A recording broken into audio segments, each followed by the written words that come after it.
Non, un projet d'étude carrément dit, je n'en avais pas, franchement, hein, je n'en avais pas. Mais je savais ce que je voulais faire.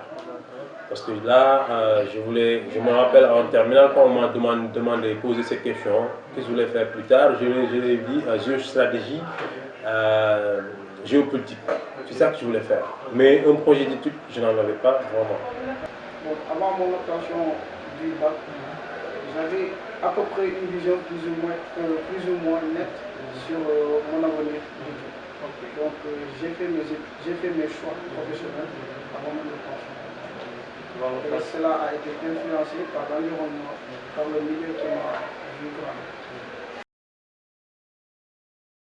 Effectivement, hein, cela a impacté dans ma profession, dans ma carrière, je dirais, parce que là, un projet d'études, ça implique énormément de choses, ça implique énormément de préparation, d'information au préalable et tout. Voilà, donc je savais ce que je voulais faire, mais pas un projet d'études.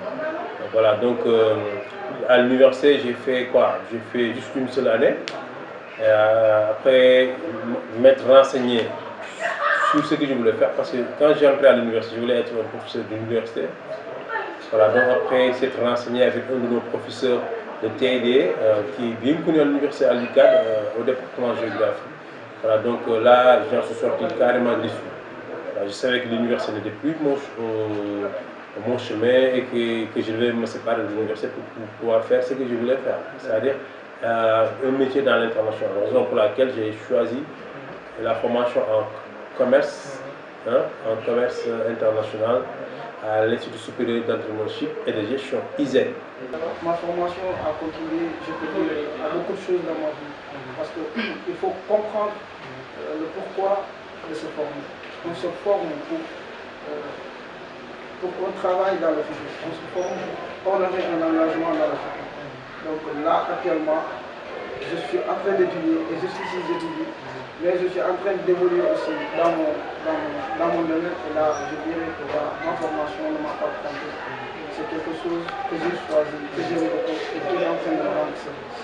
Il n'y a pas un cadre préétabli, on peut dire que l'élève va faire un bon choix ou un mauvais choix.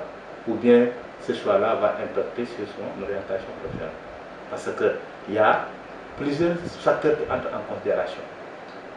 Il y a le fait que, selon le milieu social, certains seront plus favorisés par l'orientation professionnelle, parce qu'ils sont issus de certains milieux, en tout cas tel que l'avait bien théorisé le sociologue Pierre Bourdieu, à travers l'école comme lieu de reproduction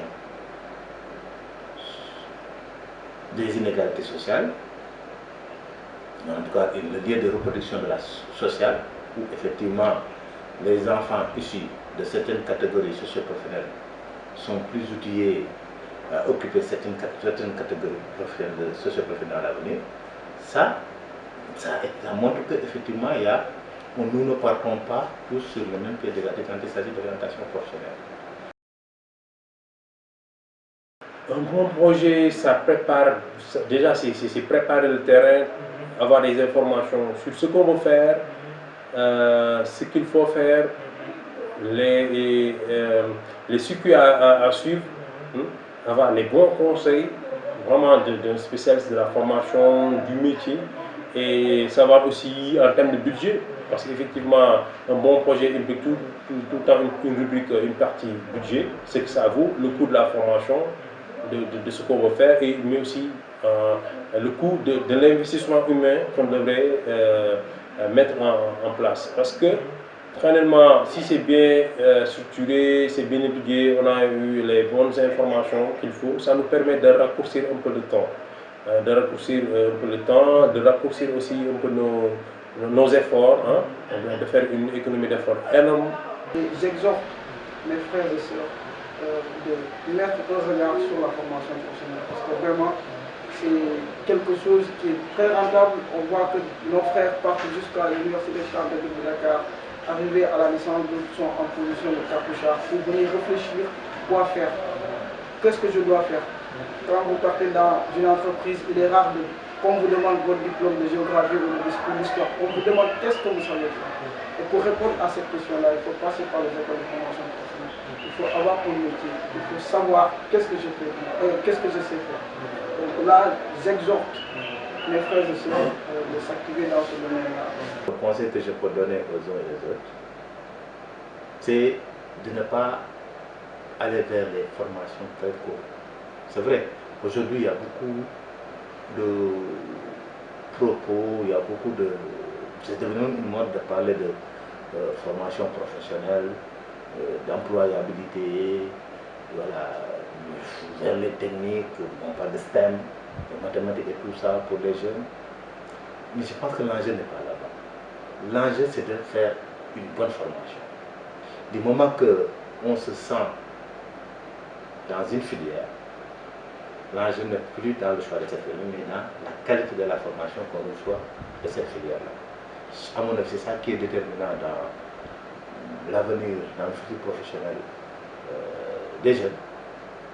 Quelle que soit la formation qu'ils auront à subir, c'est d'aller vers une bonne formation. Donc, comme je viens de le dire là, personnellement, j'apprécie cette initiative. Et au-delà de cette appréciation-là, j'exhorte aux acteurs pédagogiques de bien accompagner ce projet-là. Parce que quand on parle de développement, on dit que c'est la transformation des structures socio-démographiques. La croissance économique vient en dernier position. Donc, on ne peut pas parler de transformation sociale, de transformation démographique sans parler du système éducatif. Parce que le système éducatif forge la manière de voir de la personne, la perception de la personne. Donc, en quelque sorte, soutenir les acteurs qui s'engagent en ce sens, je pense que c'est soutenir le développement de sa nation. Donc moi j'exhorte tous les acteurs de la pédagogie, même ceux qui sont dans d'autres domaines, parce que tous les domaines de la vie sont complets, qu'ils viennent accompagner ce projet. Parce que c'est un projet de l'avenir. C'est un projet aujourd'hui qui ouvre la porte à certains qui sont dans l'ombre, à certains qui n'ont pas la possibilité d'aller vers l'information. Donc notre consulting a de l'information et part vers ces gens-là pour leur donner des informations. Aussi de réveiller les génies qui dorment en tout un chacun. Donc je pense que c'est un projet qui est extraordinaire.